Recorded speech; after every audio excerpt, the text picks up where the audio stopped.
Hello and welcome to episode 4 of the Jordan Powers Experience. My name is Jordan Powers, and today's episode we talk with my good friend Mitchell Ambrosio.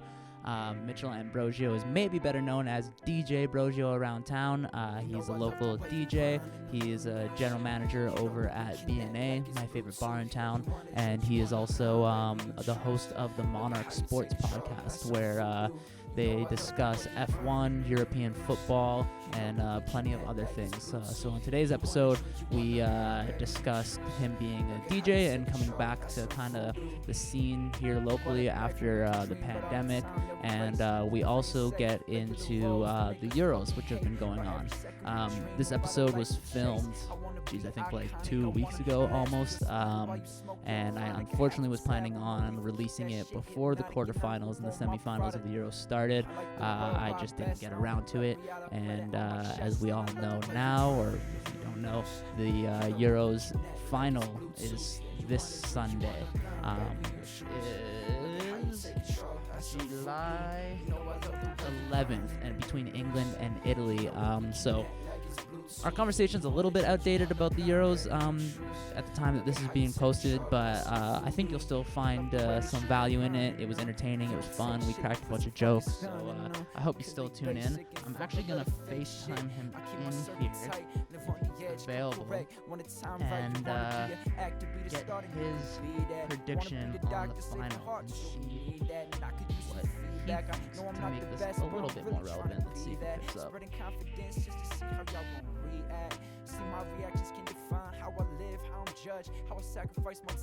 What's up, homie? You're the first reoccurring guest on the Jordan Powers Experience officially now. So I just wanted to get your opinion and your predictions about England and Italy on Sunday playing. And maybe just give me a little rundown of how we got there compared to when we were chatting last. So I'm just going to turn you around to the camera so that people can see you. And I'm going to, hopefully this works out. Let me just turn up the volume. Give me 1 second. Alright, let's go. Hello, everybody. So yeah, let's hear your predictions for final here and what you think's gonna happen. Well, I'll give my prediction right away. I think the Italians are gonna take the Euro title in 2021 here. I just think, they've been battle tested throughout the tournament. They kind of breezed through their group stage. They were pretty dominant, but then they had some difficult elimination matches, and I think that's gonna do them well against the British. So you think Italy's going to beat England on Sunday?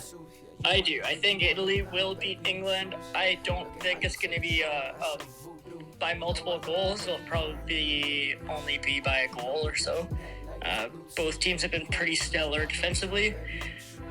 So I think it'll be a really close game. It'll be fun to watch. This is kind of what we want as fans, some of the biggest countries going up head-to-head in the final. So it'll be exciting.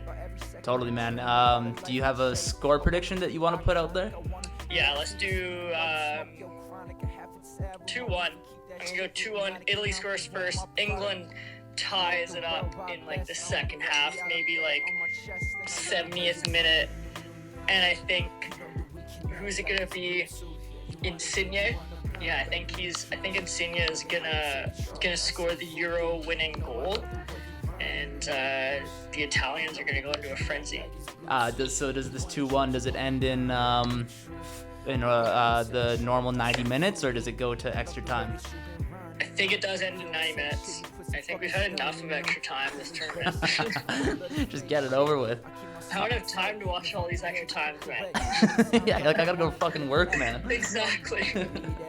Okay, cool, dude. Well, appreciate you coming in here again on the FaceTime, and this episode's dropping later today, so you'll see it soon.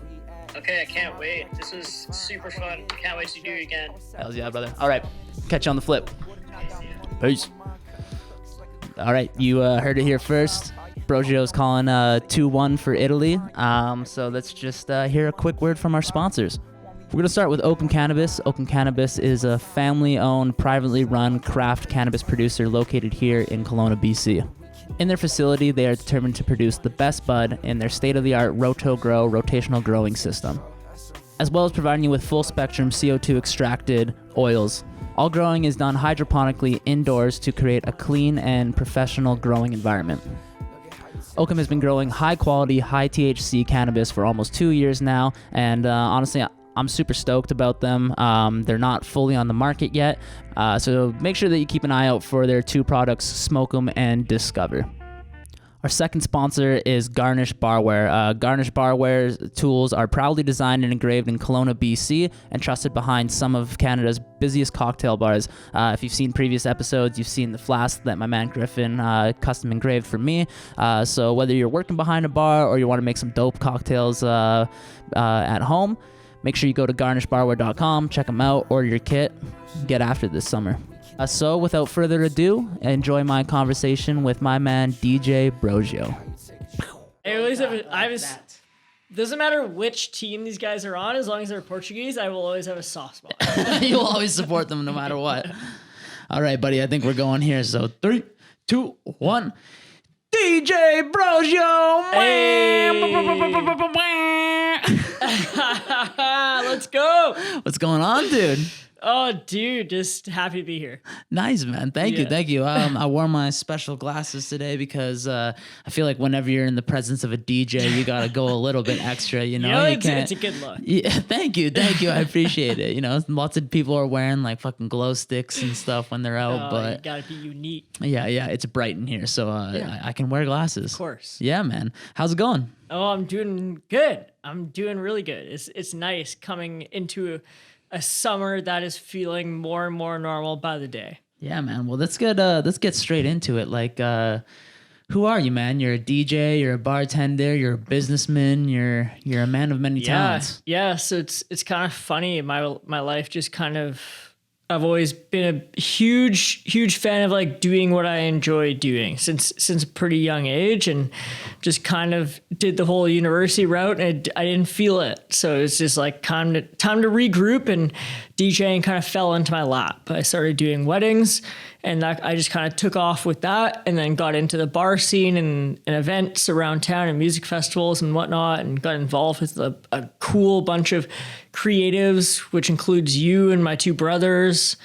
Music has just always been, it came pretty naturally, which is super cool. Mm-hmm. Yeah, you and I have, I wouldn't say it's like the longest history in the world, you know, but like it's a pretty deep history. Like we went through some shit together, you know? Man. Yeah, it's been a journey. Yeah. It's been a fucking journey for sure. There's no 2 ways around that. Like it's been a relatively like short friendship in terms of years, but in those short years, I feel like we've grown so much. Like it could have aged you like 10 or 20 years. Couldn't agree more, man. Yeah, couldn't agree more. And that largely comes from me knowing you as a DJ. And so tell the people maybe a little bit about how you got into DJing and what brought you to this moment now, coming out of a pandemic.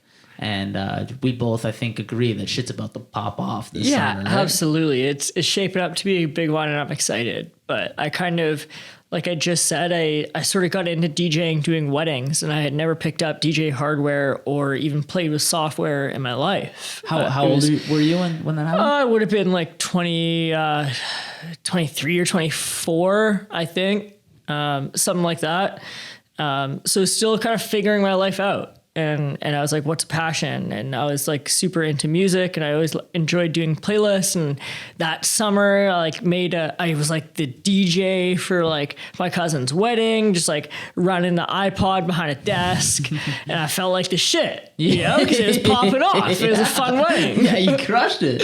And so naturally I was like, oh, I can do this. I can be a DJ, just like fucking anyone in the world.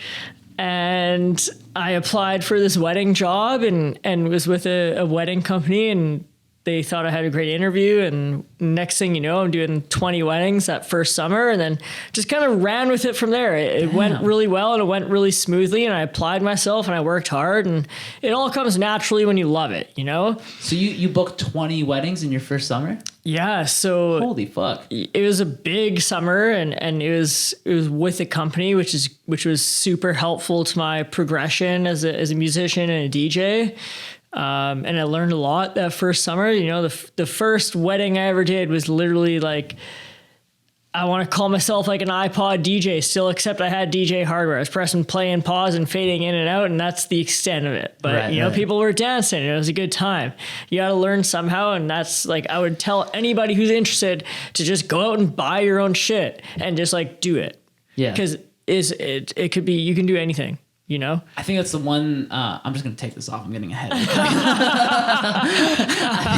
I think that's the one thing that's most underrated about DJs is like tapping into the energy and the vibe and the feel of a party, and like reading that and then figuring out which song to press play on next. Because theoretically, the next song you press play on could fucking crush the party. Absolutely. Could kill the vibe. Absolutely. And you're professionally paid to keep that vibe high. You can swing the room in so many different ways. So it is important, and that comes with time and practice and whatnot, and just feeling the atmosphere of the room. But you can make it or break it. Straight definitely. Up. Yeah.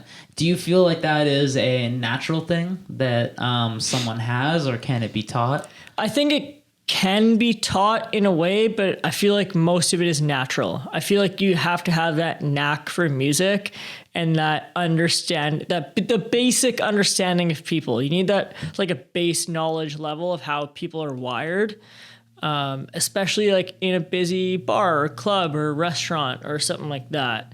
Because as soon as you take it from the bedroom or from your office or from your studio into a real live gig, it's just two different worlds, because you don't truly know how people are going to react to certain tracks or mixes or remixes until you actually drop that. And it's always a risk, but you do end up making a calculated risk at the end of the day.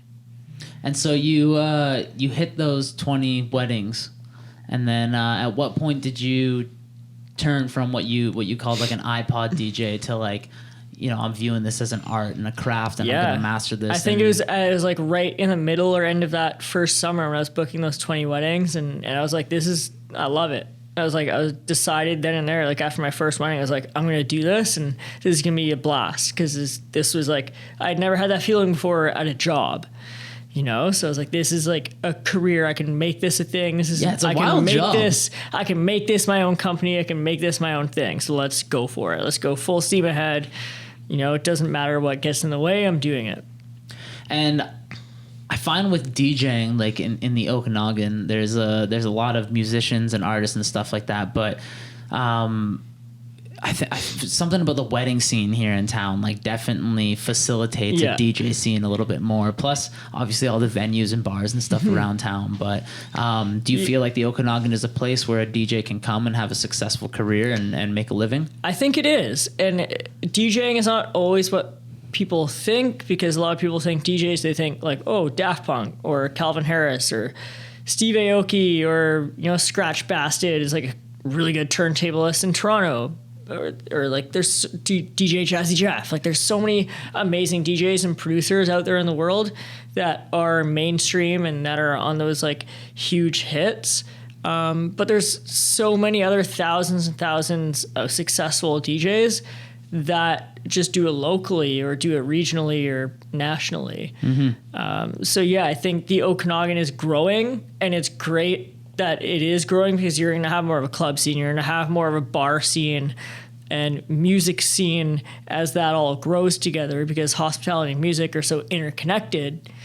But the Okanagan's always been known for this wedding scene, this wedding industry, because it's so scenic, and you get these like 4 months of the year that are incredible.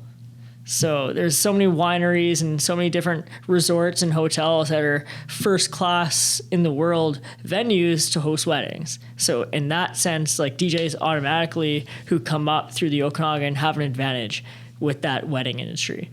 Yeah, it's directly tied to the wineries and just the environment that we live in. Yeah. And obviously, if you're gonna have a party, you need a dope DJ to be there. You always need good music. Absolutely. Yeah. And music is such an important part of life. I feel like every person I know that I've ever come across has music involved in their life in one way or another. So if you're gonna have a party, you gotta hire a DJ. Straight up, yeah. I honestly don't know if I can name a person that doesn't like music. Yeah. Like, that's kind of wild, right? It's, like, that it's there's this one... I don't want to call people weirdos, but if you don't like music, I mean, like, what kind of life are you living? Yeah, I don't know anybody. I can't name a single person that's ever told me, like, I don't like a certain song or, like, music. Yeah. It's crazy. That's, like, the one... Yeah, it's probably the one universal craft that like everybody loves, because like I'm sure there's people out there that don't watch movies or film or anything like that, but music, it seems like everybody has something they like. I guess it might have something to do with like your senses, like your hearing, because maybe some people can't see, but even if you can't see, you can still hear, so you can just appreciate the sounds of everything in music. That kind of ties into it, I guess. I don't know. That's being a little philosophical, but well, one way that it's described through film is like when you're doing like a horror film, for example, and you want to like scare somebody, like do like a jump scare or something like that. Yet again, I could, just like the last episode, I could be talking on my ass here, so go and do your research yourself. But I believe that the brain processes sound faster than it processes the visual. Right. And so when you're doing like a horror film or a movie, you want that sound to come in like half a second earlier than the visual comes in, because the human body and the brain will process that earlier. And so it's I think that's probably has something to do with it, is like the body is designed to hear. I think so. Coming out of this pandemic, as a DJ, that must have been extremely difficult to go through this past year and however long it's been. It was a crazy like year and a half. I've never felt so frustrated and so annoyed and out of control of like life than I did this past year, and that teaches you a lot of things. You do a lot of growing when you feel those things, and you like really process it and think about it and kind of say like, well, this is what is happening, this is what it is, how do I like move forward, what's my next plan here? And that's kind of like what I was focused my mental on, was like move forward. Okay, what's your next step? Like, how do you like book a live stream? How do you make your own live stream? How do you book your next gig? How do you keep kind of like rolling in your deserved gigs, I guess, because a lot of it is deserved because it's kind of came out of nowhere, and DJs and music and hospitality, they all like live music, man. Yeah, you're a bartender as well, so you kind of got hit from both sides. It was crazy working in the hospitality industry, like being a bartender and a manager in a restaurant, like a restaurant that turns into almost like a nightclub atmosphere at night. It was just like both industries just got absolutely crushed at like the exact same time. So like I was saying, like it was a crazy like wave of like emotions and lessons, being like, well, now I'm laid off and my actual company is like non-existent right now as well. Like, where do I go from here? And at that point, you really got to get creative, and you really just got to like focus on the positives and just keep building as much as you can, even though it might be like tiny little steps. Did you ever get into like Twitch streaming or online streaming? I mean, I know we could talk about this later in the podcast about some of our Monarch Sports stuff that we're working on, but did you, from a DJ perspective, did you ever get into any of that? I got into a little bit. I like did a little bit of Twitch streaming, did a little bit like Facebook and Instagram Live and stuff like that. It was a little bit hard to navigate. at the time is still like relatively new, and then it kind of exploded during the whole like COVID era, the last year and a half, because most venues were closed. So DJs kind of had no choice but to go online with it and do live streams. And there's definitely platforms that work really, really well. I never found that like Twitch or any of the major social media platforms were very good for live streaming because there's a lot of copyright issues. Then again, for a there's DJ, like to come across copyright because you're playing other people's music and totally. So if you don't have a big catalog of your own music and you're mixing in other different artists, do you know where the copyright rule comes in? Like if you're doing your own mix with your own scratches and stuff like that, does that Yeah, you can kind of like find little loopholes around that. Like if you are making your own scratches, or say you're like looping lyrics on top of a different beat, or you're like being creative in that sense, then you can kind of get around it. But as soon as you play like 10 to 30 seconds of like an actual clip of a song, then you might get nailed for like a copyright that might mute the whole stream. Damn. So it's kind of tough to navigate. There was ways like kind of to get around it with different types of platforms and things like that. But I guess live streaming, it's just not quite, at least when I did it like 6 months ago, it was kind of tough to navigate. Yeah. And obviously your audience isn't the same. People just there's something about live music, people love being together. They love listening to live music. So that 100, 200, 500,000, 10,000, 50,000 person audience is not the same online. Definitely. No, I saw a post the other day where it was I'm gonna get his name wrong. I think it's like Eric Griffin or something like that. He's a comedian, and he said that he made more money live streaming him playing video games during the pandemic than he did doing stand up. Yeah. But to say that and to do that is a different thing, because he is already a well-known name, a well-known comedian. And so it's like a David versus Goliath kind of scenario when you're on these live streaming. Is just like, sure, if you're already famous and popular, you can pop up onto a Twitch stream and make a fuck ton of money. But if you're just, like if you're at the beginning of your career and you're working your way to the top, it's extremely difficult to work your way through the oversaturated market that is online content. Yeah, absolutely. And I feel like DJs maybe didn't have as much success live streaming as they did perhaps like getting onto the TikTok scene. Like the social media platforms are huge, and TikTok is the biggest one for, I mean, personally, I'd say the biggest one for musicians and like DJs and producers and things like that, because you can post your short little clips of you singing a verse of a song that's super well known, or singing your own chorus of your own song, or mixing in your own new beat that you just made that morning, or mixing in 50 Cent into Kanye, into Michael Jackson, into fucking Prince, or whatever it is, so many different things you can do as an artist. But on TikTok, I found is working like really well, and they're just getting an incredible amount of likes and views and shares. It was wild. Yeah.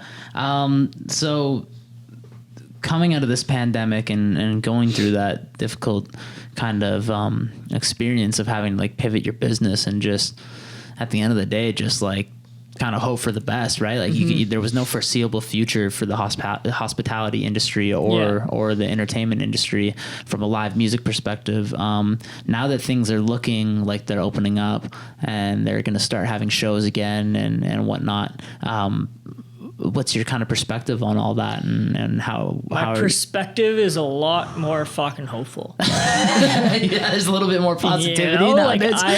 There was a point when I didn't think I was gonna be able to take off a mask. I didn't think I was gonna be able to go fucking anywhere. I thought I was gonna be locked at home like in one of those quarantine movies. I felt like I was living a fucking nightmare. There's no two ways around it. And that's being a little bit blunt, but like my two industries that I was working in got crushed. People who were an accountant, who had an office job 9 to 5 at fucking JP Morgan or whatever the fuck bank you're working at. And I'm sorry, I'm shitting on accountants. I got a lot of accountant friends. I don't even know if JP Morgan is an accountant. Probably not. That's okay. But sure. Whatever firm they're at, they were able to work from home and make the same salary and do the same work, but it was from the comfort of their own home. Yeah. Which is pretty cool.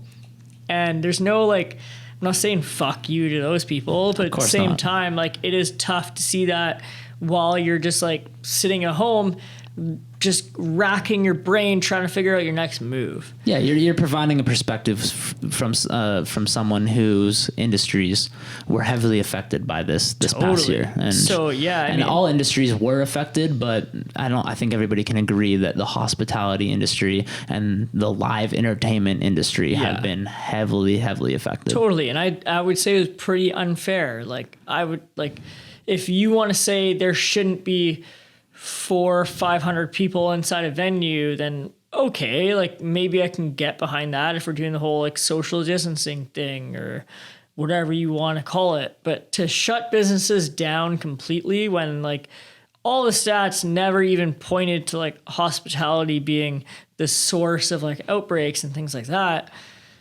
I find that so unfair and so difficult for so many business owners and so many musicians who have built relationships with those hospitality business owners to be in those venues, to play music and to make a living. Yeah. It's tough. Regardless of the stats and how one person reads them to the next, there's no denying that it was tough. It was tough for these two industries and multiple industries. But touching back on like the hopeful side of it and coming back to the summer that we're looking out for. I mean, I feel like people were more gassed up people are gassed up, right? Big time. Yeah. Just living downtown Kelowna, working downtown Kelowna, you kind of like get a feel for what the vibe is around town and around the downtown core, especially.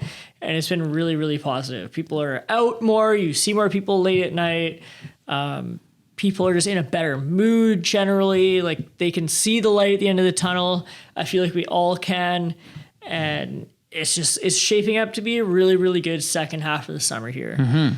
How's that looking for the DJs out there? The DJs are, I feel like if you do your due diligence, like if you've kind of stuck with it through the whole COVID era, like because, some people may have thrown in the towel and that's fair. Because it was really difficult, and if you got to pay the bills and just figure something else out, then that's your choice and all the power to you.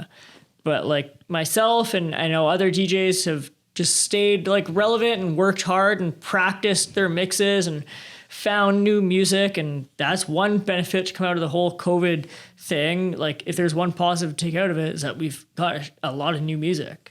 Because a lot of artists, especially like a lot of independent artists, were at home producing because they had nothing else to do, really. They were making their own music and releasing it. Mm-hmm. So there's a lot more music to find out there, which is great for a DJ.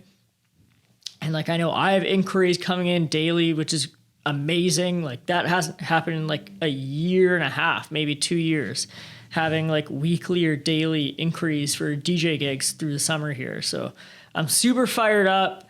It's going to be really fun, working on some cool things, maybe a houseboat party, probably something with Great Hearts denim. Damn, okay. Those boys have been really, really good to me, and I appreciate them so much. They brought something super cool to Kelowna, and they're one of the venues that I've played at a few times during the whole COVID era, and it was always like a safe space and a fun space to be in. So they've done a really good job at everything that they've put in place. Mm-hmm. Yeah, no, those Great Hearts boys, Paul and Sean, shout out to them because they're two special dudes, and absolutely they're community first, and they're trying to bring something special into town. So yeah, nothing but love for those guys. Do you have any shows coming up or that you can like set dates to and let the people know, or where they can find you online? Yeah, so you can find me under Brosio, Brosio. DJ name is DJ Brosio. So you can find me there on Instagram, Facebook, SoundCloud, Twitter, literally everything. Search Brosio, I will come up. I have some gigs coming up, like working on something with Grey Hearts for August and working on a houseboat party in July for another kind of like summertime fun gig. So those two are in the works. Got a couple of weddings in the mix, and then just some other spots around town. So you can expect some announcements soon, and just keep an eye on the page to find out. Hells yeah, man. I feel like it's got to be exciting I keep saying it, but like coming out of this pandemic and knowing that you're going to be like, setting the tone for a bunch of people to have a good time and be in a group again and feel that energy of being surrounded by your community. Like what do you have to say kind of to all of that? Like I'm sure you've missed it, right? I miss it so much. Absolutely. There's literally nothing like just being surrounded by people who are all kind of like vibing on the same wavelength. So I'm super excited and I can't wait to see everybody out on the dance floor, and I can't wait to talk to anybody that I haven't seen in the last year or 6 months or however long it's been. Even if it was yesterday, I can't wait to fucking see you. I'm just excited for the summer, I haven't felt this excitement in a long time. And like I said, there's a light at the end of the tunnel, and I'm literally almost there. We're almost there, people. We're almost there. On that note, we're going to take a quick break here for a minute from our sponsor. And when we come back, we're going to talk a little bit about some of the sports that have been going on in these past couple of weeks, couple of months. Brosio and I and your other brothers, Jordan Ambrosio and Cam Ambrosio, have been working on Monarch Sports together. So you're going to hear about a little bit about that in the next segment. Sorry. So we'll see you there. Oh yeah. I love the way you run and you loose. That we connect like it's Bluetooth. Yeah, you wanna drink, you wanna blind, baby, you choose. Look at how you take control, that's some voodoo. What a life where we can dream, but all the time that we racing, playing safe, regular roles that make us fucking hate. But every second we dream about a life to chase. I wanna be iconic, I wanna blast through the speaker while you smoke your chronic. A half a tab with my reefer, keep that shit hypnotic, and I'm who own my product. I like the worldwide best, I only rap Rihanna, wear that on my chest, and I love the way you run.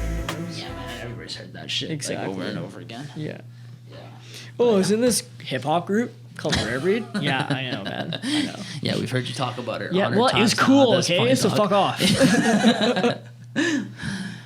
All right, we're back. Let's go. DJ Brosio in the house. Yeah. We're going to start talking a little bit about some of the sports, specifically the Euro 2021 that has happened. But let's maybe provide some context as to why we're bringing this up. You and I and your brother Jordan Ambrosio, Cam Ambrosio, actually shout out Voodoo all the way in the down under. Sydney, Australia. Yeah. We've been working on this thing called Monarch Sports, which is essentially what we're doing here, but on the sports side of things. And so you've been taking the kind of lead role in that. Maybe provide some context into what Monarch Sports is and what you're doing there. Yeah, absolutely. So Monarch Sports is a sports platform that we're trying to get off the ground right now. We've got Instagram and Facebook pages and Twitter pages and a podcast. And it's not just a sport, it's all kinds of different sports that we know and love. So anything from European football, like Champions League soccer, La Liga, Serie A, Premier League, anything European football, and especially major tournaments like the Euro Championships that are happening right now and World Cup, to NBA and NFL, and maybe even dip your toes into NHL or other sports. And especially F1. We're big into F1. We're all big F1 fans. We got a regular Monarch Sports Talk F1 podcast happening after every Grand Prix. So you can catch those on YouTube and our Instagram and Facebook pages. But that is basically Monarch Sports. So we talk about anything you need to know of all the sports that I just listed. And we're all very passionate. And it's a good time. Yeah, straight up. If you're like me and you started watching Drive to Survive on Netflix recently, I highly recommend going to Monarch Sports and hearing the Ambrosios and Voodoo talk about the scene out there, because they provide. Honestly, I think you guys are like giving a unique perspective to the whole thing, because it doesn't seem like there's a lot of online podcasts and perspectives from fans in the F1 world. 100%. I was just about to say that, and it's fun because you can be one of those first kind of like brands to get that F1 talk off the ground in like Western Canada, or maybe all of Canada or all of North America. Because, you go to ESPN, you go to Bleacher Report, you go to TSN or Sportsnet, wherever you go, nobody's really talking about F1 that much. Sure, they'll show the highlights. Sure, they'll show the headlines, but nobody's really getting in depth and doing podcasts and things like that. Yeah, I feel like they only show the highlights when there's like a crash. Yeah, That's pretty much, right? which is Like, unfortunate. It's because, unfortunate. yes, it is a highlight of like in the definition of the word, but it's also terrifying because these cars are going 300 kilometers or more down the straight, and sometimes they're going like 150 kilometers to 200 kilometers in the corners. I don't think people understand that. They're going 300 kilometers.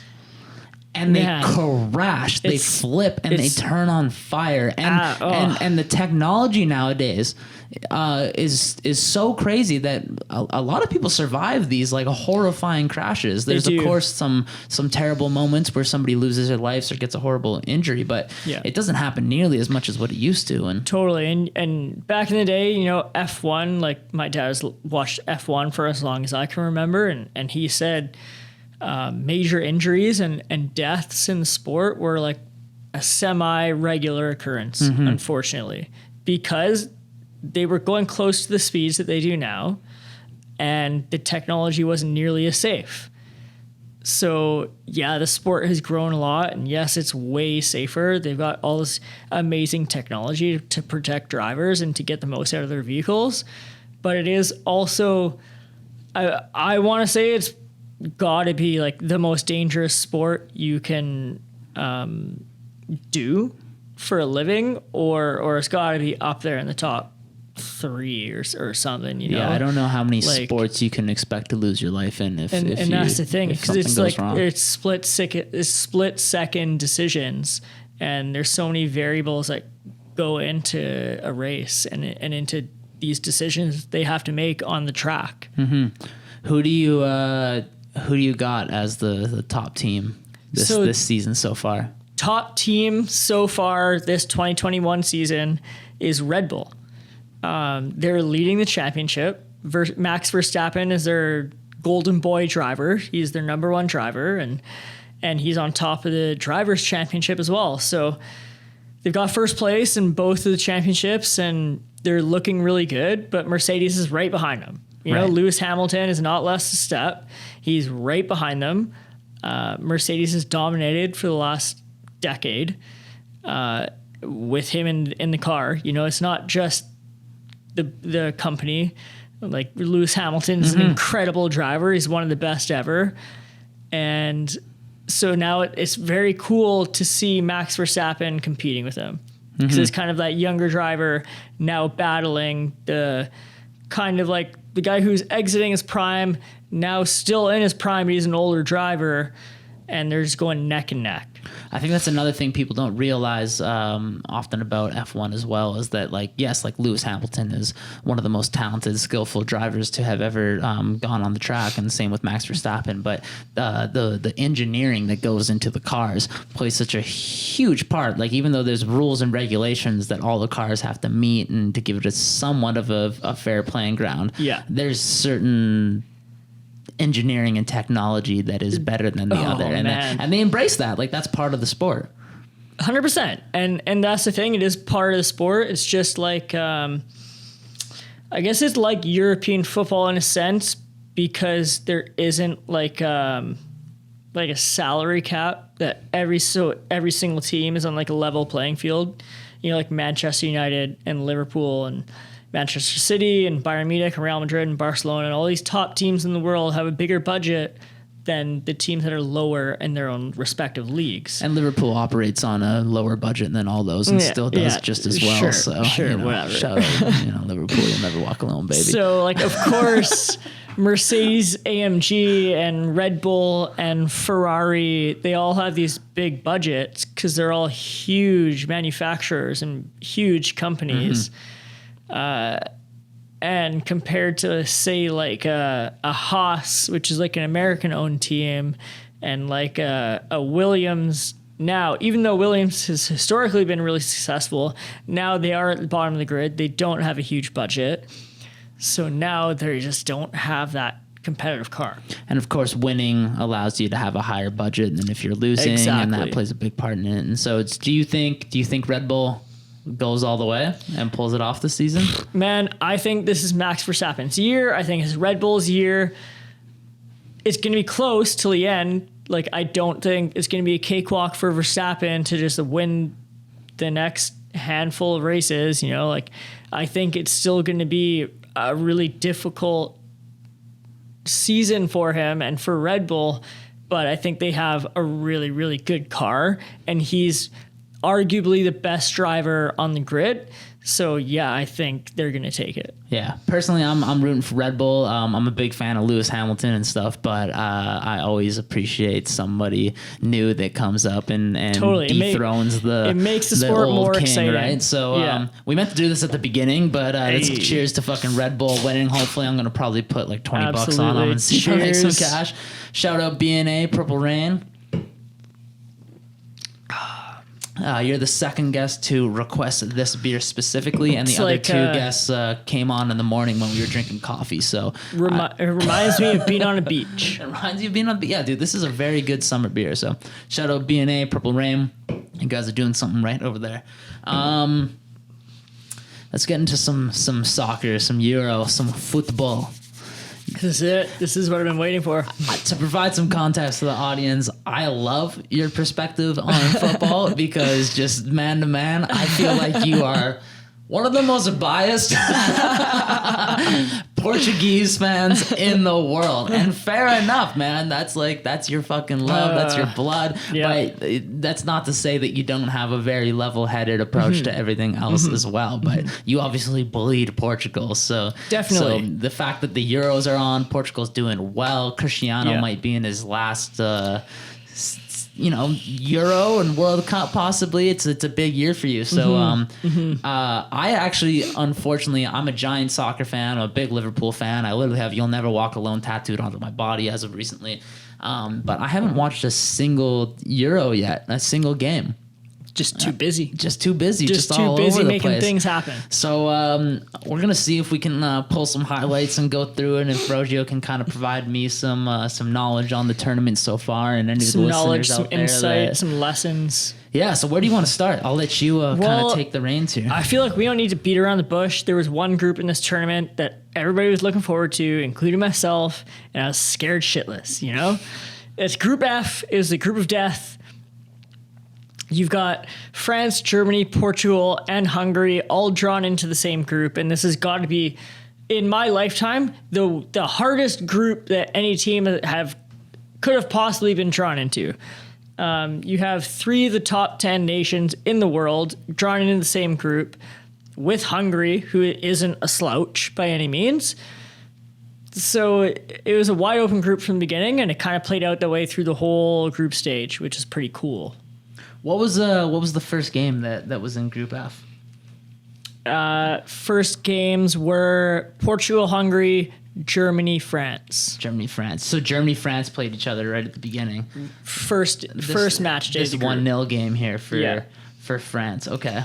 Yeah. What's your what's my take? Yeah, like how do you feel about France? Because I guess. In my opinion, France would have to be one of the best teams out there right now, right? Like, I mean, going into the tournament, hands down, France is the favorite because they just won the World Cup. Right. They have the best young player in the world, Kylian Mbappe. This guy's got pace he's like a fucking cheetah. I'm not kidding. There's no two ways around. He's so quick. He's very skillful also. He's very Ronaldo-esque. He's Ronaldo-esque. He's fast. Right, you know, he's like a young Ronnie out there, but he's French. And they've got Paul Pogba. Look at him fucking send in these like those. Oh, was that the goal? It was Pogba. Pogba created that, but the outside of the foot through ball. It was fucked up, honestly. Is disgusting pass, and it was a fortunate own goal for France, unfortunate for Mats Hummels, the veteran of Germany. But that's what happens when you got quick players on your team. Wow, and so that was in just before the 20th minute, and was that the only goal in the game? It was early. Oof. Yeah. Oof. So big L for Germany in that one. So big L for Germany. Not that they didn't play well, like they did play well. France didn't necessarily dominate the game, but they didn't score a goal. So, right. you know, And Germany would arguably be one of the better teams up there also. They would. Germany could've- is arguably one of the better teams in the tournament, but they are like kind of weaker compared to their 2014 like World Cup winning team. And so, okay, so that was the group of death, Germany versus France. So Portugal ended up playing Hungary in the first match day. Hungary in the first game. Which was a super frustrating match for Portuguese fan, including myself. You know, I was screaming a lot that day. Yeah. I watched with Jordan and Cameron, and there was a lot of yelling. Right. But you you know, guys, if you were my neighbor, it could have been like a 911 call. Actually, I think I saw Jordo just after that, and he was saying you guys were screaming. But you guys ended up winning 3-0 pretty comfortably. Ended up but winning it was 3-0, but it wasn't comfortable. All right. because it was at the end of the game, right? It was like the 80th minute, 81st minute or something. They scored their first goal. Okay. So you're tied like the whole game. Hungary even scored an offside goal. Really? Yeah. Like it's fucked, man. So how do you rate the Portuguese team going so How far? do I rate them? I think wait, hold on. They won the last Euro, right? they won 2016 Euro. We're defending Euro champs. One of the happiest moments of my life. I can tell you're passionate. Here's the offside goal. Yeah, that's clearly offside. Yeah, clearly there's offside. No doubt about but that. it's a good finish. Watch Yeah. this. Takes a touch. Left foot. How the hell is Pepe still just out there? I know, fucking but putting man, in that work. He's a good player. He's a man, rock. He's back class, there. but that was goal number Yeah, one. That was yeah. so gross. Deflection. Is that Deflection Yota? again. No. It was Rafael Guerrero. Ooh, that is greasy. That is so greasy. I know. So this game was. Oh man, it was tough. Oh, penalty. So pen. Yeah, Yeah, Ronnie buries this of course. as he will. Yeah, how did Yota do in this game? I think you guys were shitting on him, but I got Pretty nothing but frustrated mad with respect him, for my Yota boy. but we He plays for forgave Liverpool. him because it was the first game. We were like, you know, wasn't his best game, but he played well, so like we forgive him. You know? Did Ronnie hit the C when he scored the penny? Catch this? Ooh! Cool as a Beautiful cucumber, team as goal. they say. You know, it was like a 1-2 back and Oh, forth. bro, he looked Sidesteps offside. the keeper. He looked offside. He looked off, but they reviewed it, and it was the back guy that kept him on. Okay. I don't know. This is the first time I'm seeing it, so I'll trust it. I'll Yeah. trust it. That looks Sidestep, offside. Yeah, cool, that like, sidestep's clean, but that looks As offside cool to as me. it gets. Where does he get? Ooh, that's It close. was super tight. That's close. You've seen those get called before. Yep. You've but seen those they, get called They went before. to VAR. They even looked at the screen and everything. Yeah. Okay. Fair. Who outside of Group F do you think has a chance of winning this? There's a handful of teams. I mean, like it's hard to say right now because there's a lot of weaker groups. Right. You know? But like England's got to have a good team. Because Italy. Group F was so strong, because you have Portugal, Germany, France all in the same group. Now there's bound to be weaker groups like Yeah. England and Italy and Netherlands, Yeah. kind of being drawn into easier Damn. groups. So Italy won all three of their games. Italy won all three of their games. I'm pretty sure they finished like a +9 or something differential. That's no joke, man. That's no joke. 3 wins out of 3 games, so that was really good. Haven't conceded a goal yet. That's no Yeah, joke, dude. I no. mean, like it's not nearly as tough as a group as Group F, obviously, but Yeah. Switzerland, Czech Republic, Turkey, Wales. I mean, Yeah. Wales and the Swiss aren't rolled over teams. They're not rollovers, no. I would still like to see Italy kind of challenge with Yeah. like a top nation. Belgium with 3 wins, and that's who Portugal's playing Speaking next. of Belgium, yep, Portugal got drawn against Belgium. Yeah, Belgium's got to Speaking- be one of the favorites to win the whole thing. Belgium right? has a really good team. They got Kevin De Bruyne, probably the best midfielder in the world right now.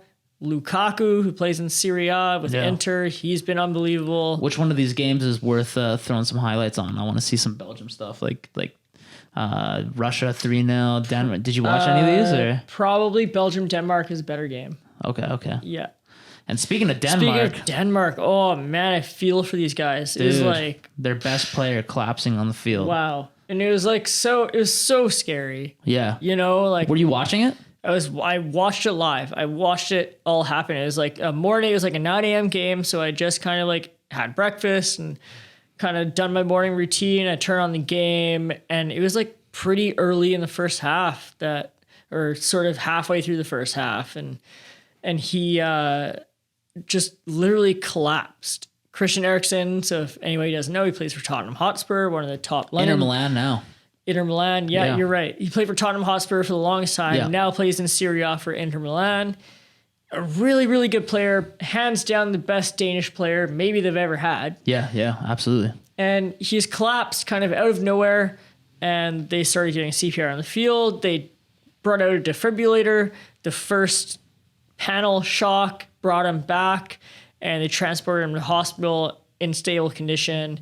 He's had his procedures done and everything, and now he's back home. So he's relatively healthy now. We don't know what the status is on his career, but all that really matters is that he's alive and he's okay. Totally, yeah. He was lost for a moment. Absolutely. And it's one of those unfortunate things where, like, I mean, we view these people almost as superheroes to a certain extent, We right? do. Like they're super athletes, they're superheroes, and to see them collapse on the field like that, it's just it's kind of heartbreaking because automatically as soon as that happens, it's heartbreaking if it happens to anybody. You remove but, yourself from like it being a sport, totally, and you put yourself in that person's like family's shoes. Yeah, You're like, wow, he has a family. Yeah, like he's got a wife and kids and mom and dad and everything, you know? So like, how is everybody feeling right now? Because they're obviously at the game. They're seeing this happen. In front of how many millions of people around the world watching also. It's just, thank God he's okay. Totally. And stable right now. So it's unfortunate for the Danish team going forward. This is crazy though, watching them score this first goal against Belgium like super early in the game. That probably wasn't expected, but like look at these fans, man. It's weird seeing fans and together this is the thing, again. the right? whole like as tragic and upsetting and as like scary as the whole Eriksen situation was, this team, man, just has a never say die attitude. Yeah. And they've clawed their way back into the tournament. You know, they were counted out after the first game because Christian Eriksen was out. Like, look at these fans. Look at these fans. They're going nuts. That's what it was like 2 years ago. This is what it's all about, man. This yeah. is what it's all about. Fans deserve to see these games. Yeah. Yeah. It just like, man, and that's what I feel like a lot of people in North America don't realize is that these European football soccer fans, this is like for some of these people, it's like they work, they have their family, and then they have this. Man, go watch. This is their life. Speaking of like the F1 series that we touched on before, if anybody wants to get into soccer, you should watch Sunderland Till I Die. Yes. It's a Netflix special. It's about Sunderland FC in England. You know, they've been in the Prem, they've been in the Championship, they've been demoted to below the Championship, they've clawed their way back up. It's a crazy perspective of how the whole city works around this club. It's very, very cool. Yeah, so Belgium, you'd say Belgium is looking good. Belgium's looking good, but you know, like you gotta like, it's kind of unfortunate that Belgium wins their group and then draws Cristiano Ronaldo's Portugal. Yeah, but who's... Same with England. It's a bit unfortunate for England to win their group, not concede a goal, like is De Bruyne, and then draw Germany. Yeah, De Bruyne's Belgium, right? De Bruyne is Belgian. How's he doing? He's been really good. He came into the tournament with some facial fractures, but he got facial fractures from the Premier League? From the Man City Champions League final. Damn. Antonio Rudiger fucking clattered him. No way. Just ran right through him. Right in the face. Like elbow or knee or shoulder or something. Yeah. Oh my lord. He had an orbital nose fracture or something. Oh my god. Yeah. You don't hear about that in soccer often, dude. And he's just out here a couple months later, not even. Oh man, they beat what is that country? Belarus. Yeah, it's an exhibition. World Cup qualifier. Okay. World Cup we're qualifier. down there. Yeah, Belarus doesn't qualify for Euro. Not a chance. I don't know. Okay, so Italy on top. So Wales went through. Man, they didn't look too hot though. It doesn't look like they're going far. Wales went through. Yeah, Denmark they went got through. A good the Danes team, went though. through. The Welsh can never be counted out. They could always surprise. Oh damn, Holland with 3 wins. That's pretty good. Yeah, again, a little fortunate drawing Austria, Ukraine, North Macedonia, but yeah, they have a decent squad. Yeah, for sure. Spain, so unconvincing. They finished with what was their goal differential? 5. Finished with a +5 goal differential, but that was all in the last game. Right. Like, they were very unconvincing. Wow, yeah, they finished below when Sweden. they played Sweden and Poland, they were super, super flat, super unconvincing, didn't really control the game. There's a lot of just like pointless passing, pointless possession. Does Sweden have Ibrahimovic playing for them? Sweden would have had Ibrahimovic, but he was ruled out due to injury. No way. So there's no Ibrahimovic in and this team. they still finished top of Group first E. in the fucking group. Good for them. Good for them. How does that happen? Yeah, they're not going to go far, but well, we'll see. So did Germany? Are they out? No, so France, Germany, Portugal all qualify for the round of 16 in that order. France, Germany, Portugal, 1, 2, 3. So Portugal, Germany finish with the exact same points, the exact same goal differential, but Germany beat Portugal 4-2 in the second match day. So based on the head-to-head matchup, they finish second. Portugal finishes third as that third seed qualifier. And do all there's 4 of 6 third place teams qualify for round of 16. 4 of 6. How did they determine that? Based on goal differential, based on points. So you can get third in your group, but depending on your goal differential and your points and how you perform, you could possibly beat out 2 other third place teams in 2 other groups. Exactly. In order to keep qualifying crazy. So Portugal as a third place team went through. Which other teams? Slovakia? Probably not. You know what? Let me pull up quickly. Looks like Slovakia on 3 points, so no. Czech Republic on 4 points, maybe. Ukraine 3 points, no. Finland 3 points. Switzerland 4 points. So yeah, so probably the Swiss and the Ukraine. The Swiss and the Czech Republic probably went through as well. So we can all just rattle off around 16 matchups here. Yeah, do so it. We have, and it starts like maybe rattle off the round of 16 matchups and give me your win. My prediction. Yeah, for sure. I won't do scores. I'll keep it simple. Let's do countries. Winner of the round of 16. So Belgium and Portugal kick off at noon this Sunday on June 27th. Portugal is going to go through. You know why? Because they have one of the best attacking teams in the tournament. I feel like you got to give a score prediction for that one. Just because you're a Portugal fan, you got to give a score prediction. Am I biased? Absolutely. Is Cristiano Ronaldo the best player in the world? Abso-fucking-lutely. But my score is going to be, I think it's going to be 2-1 Portugal. Okay, I'll take that. I'm not mad at it. I think Portugal is going to score first and Belgium's going to tie the game. And I think that Ronaldo is going to score the winning goal. Okay. So he's going to score the second goal, the deciding goal to win that round of 16, put him in the quarterfinals. All right, 2-1 Portugal. So I won't make you guess scores for any of the other ones, but I want Italy plays Austria. I know they finished first in the group, so they kind of get the easier draw. David Alaba, Austria's not necessarily a pushover, but I think Italy pulls through and qualifies for the... It seems like Italy's hot right now, I think man. Italy's just too good to lose to a team like Austria. I agree. France, Switzerland should be pretty straightforward victory for France. Agreed. Croatia, Spain, this is where it gets super interesting. Yeah, Croatia was not convincing in their group. Neither was Spain. This could go to extra time. I think this could go to penalties. At minimum, I think it's going to go to extra time. There's a lot of Luka Modric could all of a sudden pull a golazo out of his bag of tricks. He just scored a ridiculous outside of the foot golazo. Did he? Oh yeah, it was incredible. You got to pull it up. Against who? He played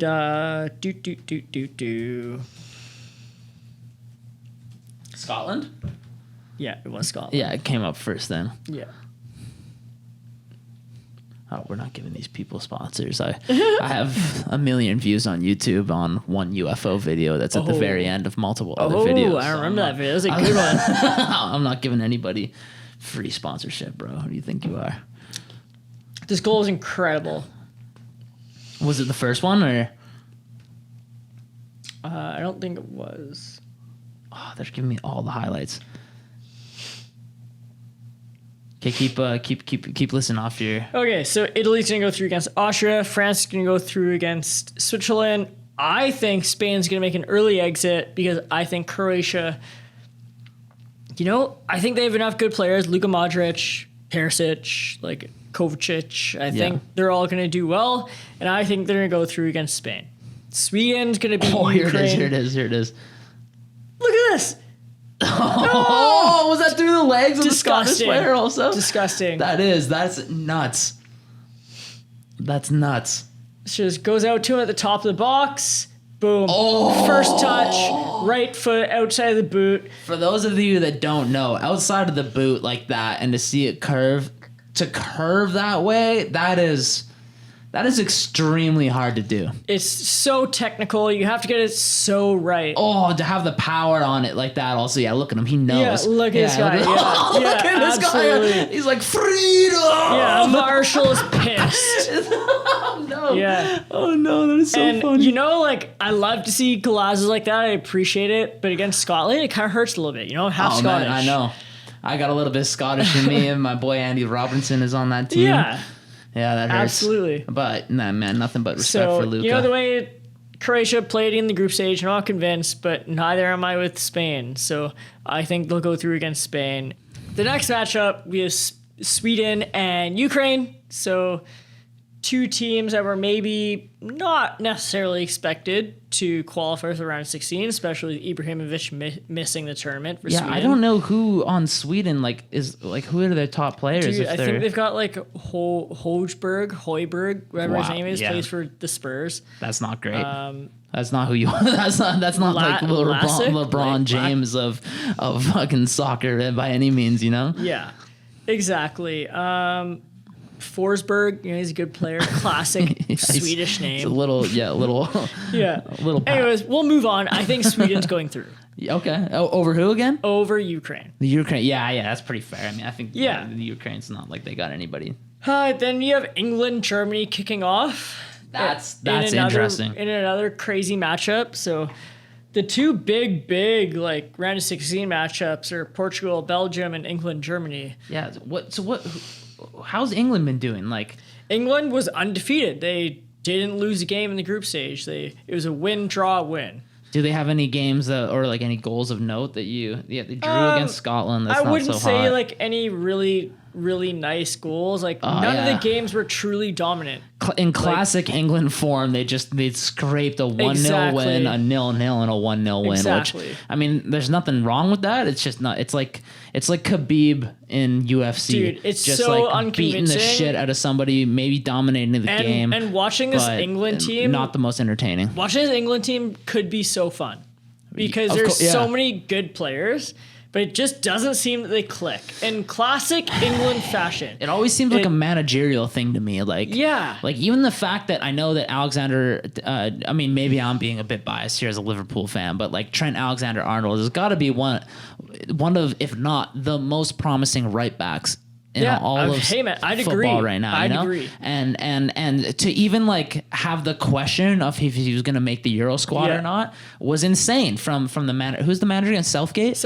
And it's just come on, dude. It's kind of the same thing with Jesse Lingard. Got snubbed from the team even though he had a really good season. And to me, it's like an investment in your young players. He's Alexander-Arnold's 21, 22. Give him the experience of being in the Euro so that when 4 years from now, when he's 25 in the prime of his life, he's already had the experience of playing in a Euro. It just doesn't make any sense to me. But I know. Anyways, Trent Alexander-Arnold ended up getting injured, unfortunately, but classic England. They're as kind of unconvincing as they were in the group stage, they didn't lose a game, so they didn't concede a goal, which is great. So defensively, they played well. Defenders win championships, man. You keep them out of the net, you got a chance. And that is the truth. Absolutely. I totally agree with you there. I just think, if you don't score goals, you can't win games. Yeah. So they did only score 2 goals in the group stage compared to some other top countries in the tournament. And they're facing Germany? They're playing Germany. How many goals did Germany get? Oh, 4, 6, 7 or 8. So they put them back. Goals. They put a couple back. Yeah. Yeah. Germany's no slouch. Even though, yeah, they may not be as good as that 2014 World Cup team, they're still a really good team. Germany's never going to be bad. No. You know, there's one of those, like, Something France, about the Germans. They France, know what's going Italy, on. Germany, Spain. They're never going to be bad. They're too big of a country to be bad, you know? They're always going to have a huge talent pool. So, you know, I'm not an England hater. I'm really not, because I'm a fan of a lot of England players, but I just don't see them making it past Germany. That fair. I mean, I'm not disagreeing with you by any means. And because I say that, I just don't think that, like, Harry Kane and Sterling and I just don't know if those are the guys to do it. Well, does Kane have a goal? Like Sterling has a goal, but Kane doesn't have a goal as far as I know. You can't And have that's that. a bit worrying. You can't have that. Because he's that's your top starting striker. That's your top Exactly. striker. So you can't have that and he's one of the best. You in know, the you world. watch Portugal, Ronaldo scored in every game. Yeah, exactly. That's the difference. You know, you have a game breaker. You need him to be your top scorer. Yeah. Who did Germany play other than I for some reason? Germany. Yeah. They played Portugal, France, Hungary. And that game was today, right? No, do you want to get into that? Germany, Portugal. Do I want to get into it? No. But will I? Sure. Wow, they lost. Yeah. I didn't know they lost. I thought it came to a draw. No, it was a huge game for Germany. Oh, it was no. a huge win. Okay, This is why they qualified for the round of 16. Yeah. Would you say this is the most interesting game that's happened so far? No, but it's one of them. What's the most interesting game that's happened so far? Portugal, France 2-2 is probably the most interesting. Okay. I'd say, and that's trying to be non-biased. Yeah. Too. This one, I mean, 4-2 is a we'll hell watch of a highlights match. because this is good content here. And it happened today, right? No, it didn't happen today. Oh, what was the game today? This happened last Saturday. Oh, what was the game that happened today? Portugal, France. Oh, today was Portugal, And France. well, there was like 4 games today because it was 2 9 a.m.s, 2 12 p.m.s. Yeah. So 12 p.m. games were Portugal, France, and Germany, Hungary, which were both crazy. Yeah, nuts. Well, I mean, yeah, so far, if you're asking me which team I want to watch, it's honestly, it's Portugal. If you're pulling out 2-2s and 4-2s and Ronnie putting them back, like. Totally, man. I mean, look at this dude. Dude, look at him. Look at this dude. How do you not love this Dude, guy? and the fact that he that press conference with where he took the Coca-Cola bottle off. Apparently Coca-Cola lost millions, Man. if not $1 billion, off I of love that him. guy. Me too, dude. Like, okay, he's just screaming. Like, of course. Why is there even a Coca-Cola bottle in front of a man like Cristiano Ronaldo? This dude is what, 34, 35 years old? It's just so funny the way he sat down at the press conference, immediately looked at the bottle, the Coke bottle, and like scoffed at it. Like, dude, he's 34, 35. I don't know takes exactly how it, old puts he it is. down. He's Oh, like, that is a class goal. That is a great goal. Who put that in? Look at this. okay, Look at this. Some Bruce Lee shit. Wow. okay, but why? But sure, it was class. It was a great finish. That was a handball, by the way. That's a handball. That's man. debatable, man. Yeah, His but it hands helped him. That by definition of the textbook, that helped him create a scoring chance. I don't know. That's a handball. I don't know. I'm saying that's debatable. They gave it. Wow. Anyways, if it wasn't a handball, the back post guy should never have been open. I mean, regardless, dude, that's a great goal. That's a great goal. It was bullshit. Who scored that? They called it. Oh, they didn't even give it. Yeah. Oh, okay, never mind. I knew they didn't give it. Yeah, so it was a handball in the end. Okay, fair. Yeah, dude, but no, for like, Boom, boom. Oh, yeah, Ronnie. beautiful, man. Oh, straight up. Is that Yota that gave that was to him? Jota. Also? Yeah.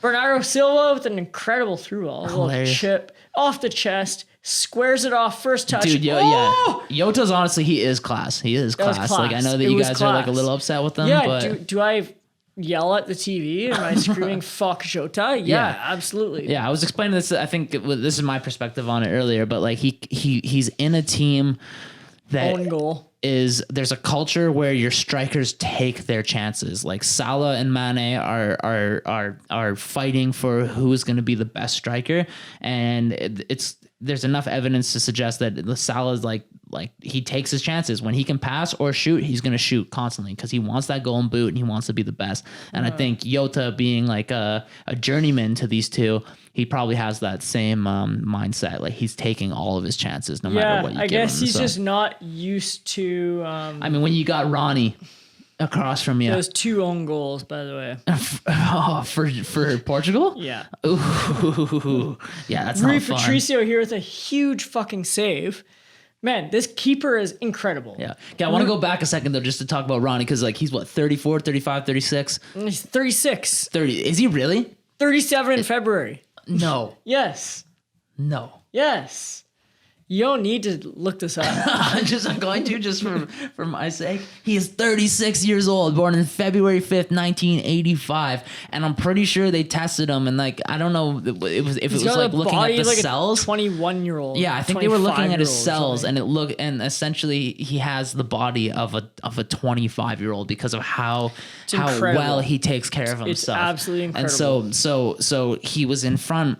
He was doing a press conference. I don't know after which game it was. And there was Coca-Cola in front of him. And he looked at it, scoffed at it in disgust, and put it underneath the table. Because a man like that, who is that physically fit, he's essentially a robot, doesn't drink Coca-Cola. No. And so the fact that it's even in front of him to like sponsor that to the youth of people who are looking up to him and I'm mad respect to him just to like, real recognize real totally. And just say, nah, 100%. No, I'm not drinking. I've never drank. He probably hasn't had a Coca-Cola since he was a child. Exactly. That's crazy, dude. 100%. That's crazy. Yeah. He is the ultimate athlete. If you talk dominant athletes in history, he's number one. Like there's no 2 ways around it. He's like a machine. Okay, let's talk a little bit about France versus France Portugal. Whoa, that was today. This is fresh in my mind. There's a lot going on. Before I bring up the highlights, provide some context of the lead up to this game. Okay, what was the scenario this morning before this happened? So France is already qualified for round of 16, but doesn't necessarily mean they were going to finish first. They just had a spot in the round of 16. So if Portugal they win the group. If it was like a Portugal win, they win the group. If they tied, they go through. If they lose and Germany tied or won, they are eliminated. So Portugal needed a result. So that's why they need to win or draw this game against France. Germany needed a result against Hungary as well. They needed to win or draw. We can get to that game after this one because that was equally as crazy. But this game is like, there's so much going on, man. There's so much going on. Number 13 there for France. Is that Conte? N'Golo Conte. Man, dude, that guy's a stud, huh? He is a stud. Look at how short he is compared to everybody else. A center defensive midfielder stud. Stud, man. He just runs that midfield, kind of like makes those outlet passes from the back. Oh, was that Mbappe? Save by Rui, man. And how old is Mbappe? So Mbappe, can we agree, is probably the best young player that we're witnessing right now? Yeah, definitely. Yeah. Yeah. How old is he? 20. Check this out, though. So Patricio goes up, Danilo goes up for the header. Hugo Lloris elbows him in the face. Yeah, to be fair, hurts, but not a penalty. What do you mean, not a penalty? Not a penalty. He didn't get to the ball first, though. Yeah, he did. No, he didn't. Yeah, he did. No, you gotta watch it again. Dude, I'm watching right now. Look at all elbow. No. Dude, straight up, if dude, you watch the replay, it goes up to Nilo's head dude. first. Watch closely. See, got to it late. Okay, I'm not so certain anymore. I was certain. Okay, let me watch this one more time. Head, elbow, boom. Okay. It's like a half second late, but he was late. You're right. Okay, so what happened out of that? So it was a yellow card for Lloris, penalty for Portugal. Oh wow, they did end up giving the penalty. Okay, I stand corrected.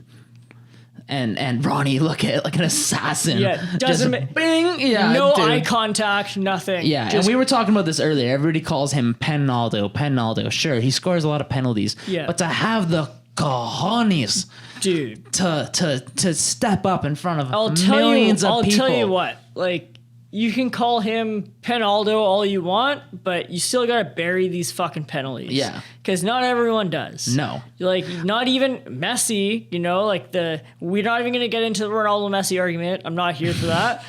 But you will see him miss a penalty.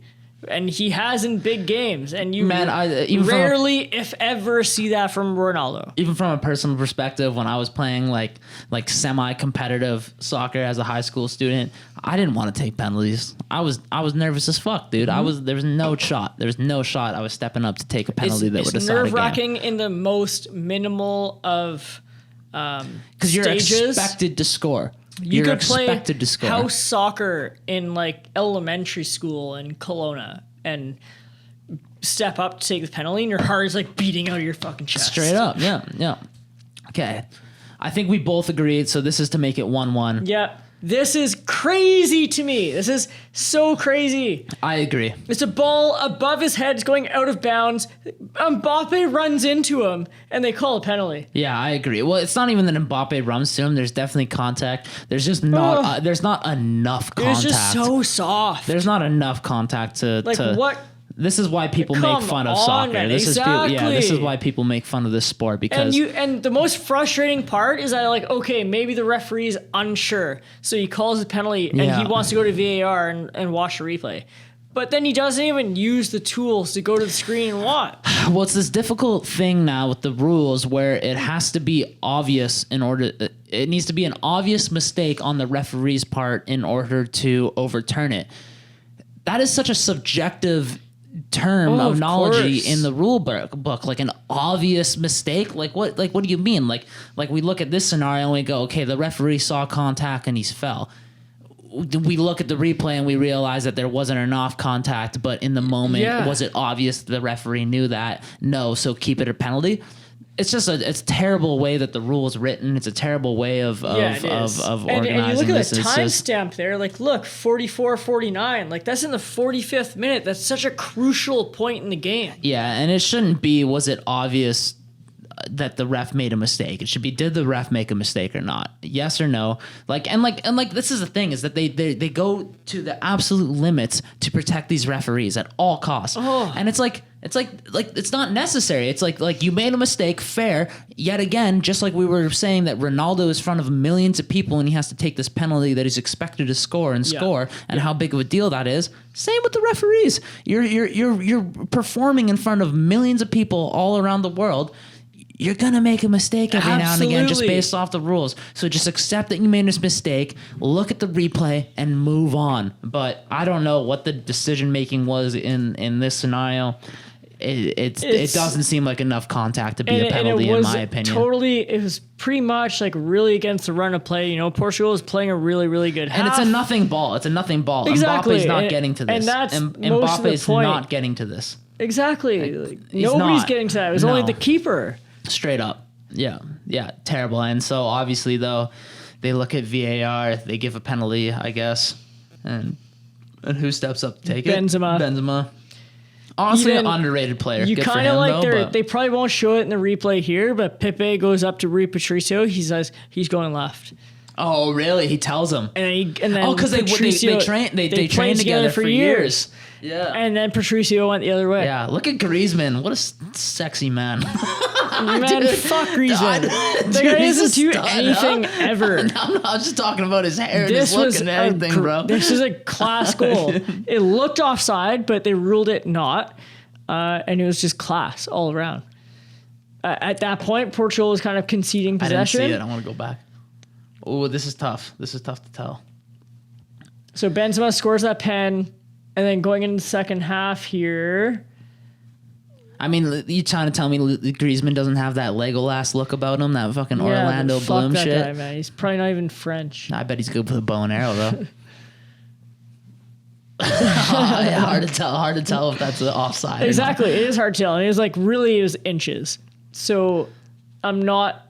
It's funny though. I was talking to your brother earlier today. I'm not super mad they called it onside, but I was talking to your brother earlier today, though, and he said that they wouldn't show the VAR. And it's true. And it's funny that in the highlights they don't show it either. Exactly. They didn't really show that VAR line check. Did they give that a penalty also? They did give that a penalty. But that was a handball. Like, he had his hand up here. See, I'm not mad at it. It was an unnatural position. I agree. I just always go back to this one game early in the season with Liverpool where I can't even remember who it was, but they didn't give the handball for something very similar to that, and I was pissed. Yeah, look at this guy. He buries it again. He buries it every single time. Power, perfect. Did he go the different way, or did he go the same way? I think he went the same way, but he was in the corner this time. He went to, a little bit more in the corner. He went to the left on that one. Yeah, exactly.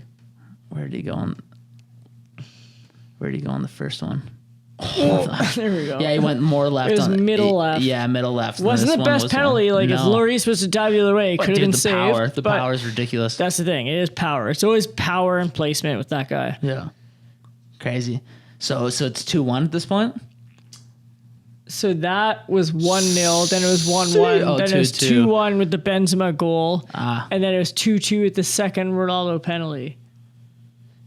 And then you get to this point, watch this, man. Pogba has a crack at it. Oh, what a save. Gets a hand, hits the bar, Griezmann follows up, makes another Who's in goal for Portugal? Save. Rui Patricio. Who does he play for? He plays for... did the Wolves. Is it really? The Wolves. Man, the Wolves love their Portuguese boys, Dude, huh? I love them. Wow, what an interesting game. I mean, hey, man, that's a statement against France to pull a 2-2. And like that as well. That's a statement. There was times when they should have scored, like they could have been up 2-0. So going all the way, I mean, you're obviously feeling Portugal. Other than Portugal, France. I just think they're too good of a team. I think Portugal does play well against them because they are a pretty similar team, even though that maybe they can defend better than France can. Because I feel like I can't say enough, like this Renato Sanchez for Portugal, such an underrated player in the team. Well, okay, here's the thing about Renato Sanchez is that he was a superstar. Well, he was a superstar. He never reached that superstar level. He was one of the best young players coming Euro up. 2016. As a youngster. When Portugal won the Euro Championship. And before that was he was like best player that won. He was like super young, 18, 19, 20, whatever. And then he went to... he won Young Player of the Tournament, got signed by Bayern Munich. Yeah, and then went to Leicester on loan and shit. Just didn't work out. And he had attitude problems is what I heard. Attitude problems. Yeah, everybody's an attitude problem for not working out. Fair. And then he got loaned to, where was it? Swansea, I think he was at for a bit. It was Swansea. Sorry, I said Leicester. It was Swansea. Yeah, You're right. At like a pretty low-level Prem club. And I think that's where the attitude problems spiked because he was like, fuck this shit. And then I'm pretty sure he's still under contract with Bayern, but he's been loaned out to Lille in Ligue 1. So, and they actually just won the French division. Right, yeah. Lille's pretty tight. That's where Hazard came from, right? Yeah, they just won Liga. And this guy, man, Renato Sanchez, is like a bulldog in the midfield. He's just everywhere. He's got to be still young. Yeah, 23. Yeah. He's 3 years younger than me. Yeah, man, he's great. He's such a good player. Makes me so angry that I look at these dudes now and like 3 years ago I was like, oh man, they're my age and shit like that. And now I'm older. He's really good at controlling midfield and controlling the ball. Yeah, he's a boss. And making tackles and making an impact in the midfield. Yeah, there's no doubt about it. He's a boss. So it's a crazy group stage, and I'm excited for the round of 16. Am I like excited for Portugal, Belgium? Am I nervous? Am I scared? A little bit of both or all of them. I always believe, you gotta believe in your team. But removing that one matchup, I'm super excited for the rest because I feel like it'll be a really fun tournament. Hopefully there's some really fun games going into these knockout stages. Everybody has everything to play for. So, like there's no playing for a draw now that you're out of the group stage because you have to play for a win. So I'm pretty stoked. It's great. I miss live audiences of sports. Like the Portugal-France game today had 65,000 people in Budapest. That's insane. It was dude. insane. It was so loud. It was so cool. Man, dude, and I can't imagine what it's like for these players to play in front of 0 people for a whole year, and then to step out on the field and have their fans back there more passionate than they've ever been before. And Totally. Man, the energy in those stadiums must be wild. I'm envious. Oh yeah, absolutely. But we're going to the World Cup. We're going. Like I'll buy a ticket Our for fucking you. Vancouver city government decided that there Yeah, wasn't enough fucking- logistics to fucking I'm not host gonna that. get political here, but I got a huge beef with NDP. I mean, I don't know how to, regardless of NDP or whatever, I just as far as the World Cup, basically the scenario was that, I mean, first and foremost, Vancouver has hosted the Winter Olympics before. So that is like, yes, the World Cup is one of the most viewed like live sport that there is out there, but you've hosted the Winter Olympics before. Yeah. You can host a giant event. You can host the World Cup. You can host the World Cup. You have the stadium for it. BC Place is a large capacity stadium. And they partially part of the reason was that BC Place is turf, and they were gonna have to artificial turf. turn it Yes, into they real got to grass. replace the artificial turf with real grass, which is it's just a benefit to everybody. The amount of You know, money you're gonna. God forbid the Whitecaps have to play on natural turf. Yeah, seriously. You know? Yeah, this is the thing. Like all the best players in the world have to play on normal grass, and then the Whitecaps know. because of the BC Lions. I know. Because about the CFL, they have to play on artificial turf, and therefore that's going to be expensive for Vancouver. Plus the logistics or how many years was it ahead of time? Like 6 years ahead of time? Yeah, I don't even know. Probably longer. There wasn't enough of information to decide that if they were going to be able to handle the World Cup or not. Like sure, that's a good answer, but if you think about it, like you hosted the Winter Olympics, you're going to be able to handle the World Cup. Exactly. And the amount of money, and yet again, this was all pre-COVID before they ever figured out about COVID and traveling and stuff like that. But in theory at the time, the amount of people that would have traveled to Vancouver and the cultures that we would have brought and the money that we would have been brought to BC would have been it's just so such a worth good it. look So- on your city. Yeah, because it's such just- a worldwide audience looking at this, which could have been not just group stage, but it could have been elimination games. Yeah. You know? So which would have been, it's bringing in so much revenue and so much publicity to your city. So not even Canadian tourists, but American tourists and international tourists from all over the world are coming to Vancouver to watch their countries play and even to just experience the city for what it is. Yeah, and even just for young football, soccer players to see the real deal and watch it. But Exactly. I mean, regardless, I guess we're gonna have an opportunity to hopefully watch it in Edmonton or Seattle. Yep, Edmonton or I guess. Seattle, which I'll make that trip, man. is I'll make that trip. unfortunate that we can't just drive down to Vancouver, but we can go to Seattle, which is closer than Edmonton. Yeah. And probably more fun. yeah, probably. Controversial take. Controversial take. Sorry to all anybody my other than Albertans. Sorry, my Albertan friends, but it's the truth. Oh, Brosio, man. This has been a fun episode, dude. It felt like it flew by. Thank you for catching me up on these sports and shit.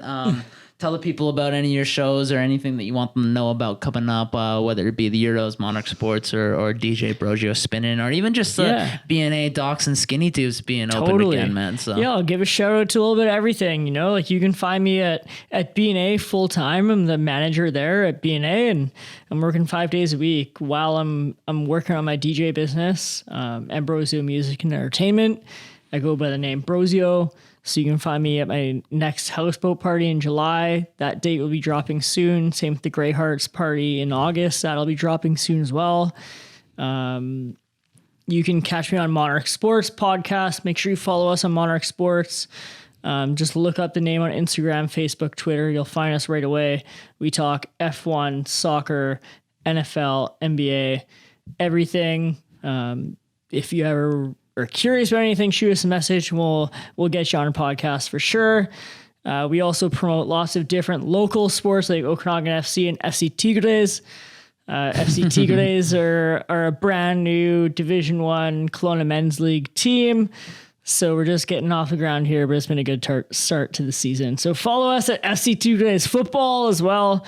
It's a fun little page to follow along with. And, just enjoy the summer, enjoy life. And I'm excited to get back out there for you guys, and I'll see you on the dance floor. Straight up, man. Couldn't have said any better myself. I'll make sure to put those links down in the bottom in the description. Thanks, everyone. So